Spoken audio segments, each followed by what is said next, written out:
Have you ever prayed for peace and still couldn't let go? Most Christians believe that if they just pray hard enough, God will take it away. But the reality is different. You prayed, you surrendered, you gave it to God, and then you took it back. The same thought, the same person, the same pain, over and over again. You didn't lose your peace. You kept taking back what you asked God to carry. And somewhere in that loop, you start to wonder, why isn't God giving me peace? Am I doing something wrong? Does He even hear me? He hears you. But here's what nobody told you. Peace is not something God drops on you while you hold on to what's breaking you.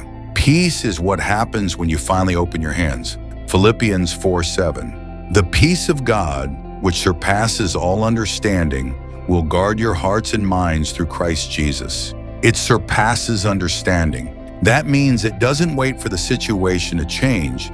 It doesn't require the answer first, but you have to let go first. And today, we're going to talk about why you can't and what God is asking you to do instead.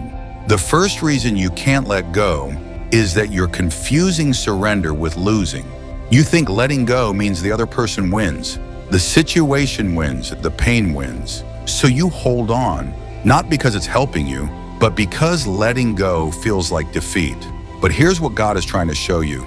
Surrender is not weakness. Surrender is strategy. When you finally release what you've been gripping, you're not losing, you're making room. Isaiah 43:18-19.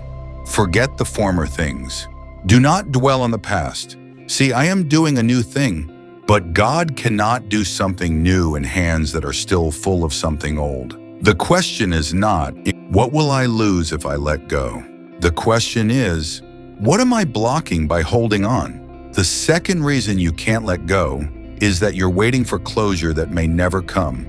You're waiting for an apology, an explanation, a moment where it finally makes sense. You're waiting for a conversation that may never happen, to give you a peace God already offered. And until that moment comes, you stay stuck. But here's the truth nobody wants to hear. Closure is not always given. Sometimes it has to be chosen. You don't need them to apologize for you to heal. You don't need the situation to be resolved for you to have peace. Jesus said in John 14:27, "Peace I leave with you, my peace I give you. I do not give to you as the world gives." The world's peace depends on circumstances. God's peace doesn't. You can have peace before the answer comes, before the apology comes, before anything changes. But you have to stop waiting for something outside of you to fix something inside of you. So let me say this clearly. It's not that you can't let go, it's that something is keeping you attached. And until you identify what that is, you will keep praying for peace and taking it back the moment you feel it. The third reason you can't let go is that you've been praying about it but not releasing it. There's a difference. Praying says, God, help me with this.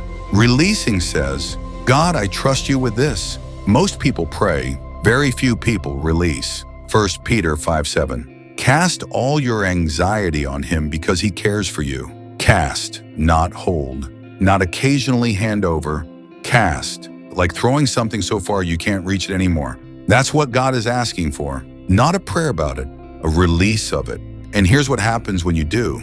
The peace that surpasses understanding begins to guard your heart, not after the situation changes, right now, in the middle of it. The fourth reason you can't let go is fear of what comes after. Because as painful as this is, it's familiar. And familiar feels safer than unknown. You don't actually want the pain, but you don't want the unknown either. Even if what's familiar is hurting you, even if what's familiar is draining you, even if what's familiar has been holding you back for longer than you want to admit. But hear this, God is not asking you to let go into emptiness. He's asking you to let go into His hands. Jeremiah 29:11. For I know the plans I have for you, declares the Lord. Plans to prosper you and not to harm you. Plans to give you hope and a future. He already knows what comes after, and He's already there. The unknown that terrifies you is not unknown to God. Let go, not because you can see what's next. Let go because you trust who's already there. So let's bring it together. You can't let go because you're confusing surrender with losing. You're waiting for closure that may never come. You're praying about it but not releasing it, and you're afraid of what comes after. But God is speaking to every single one of those reasons right now. He's saying, you were never meant to carry this. I didn't ask you to figure it out. I asked you to trust me. Peace isn't missing. It's waiting on the other side of what you won't release. And maybe today, for the first time, you're ready to do that. Not because the situation changed, not because the pain disappeared, but because you're tired of carrying something God already paid the price to carry for you. So right now, before you leave, do one thing. Open your hands, not perfectly, not dramatically, just open them and say this: God, I give this to you for real this time. I trust you with what I cannot control. If this spoke to you, write this in the comments. I choose peace, even if it means letting go.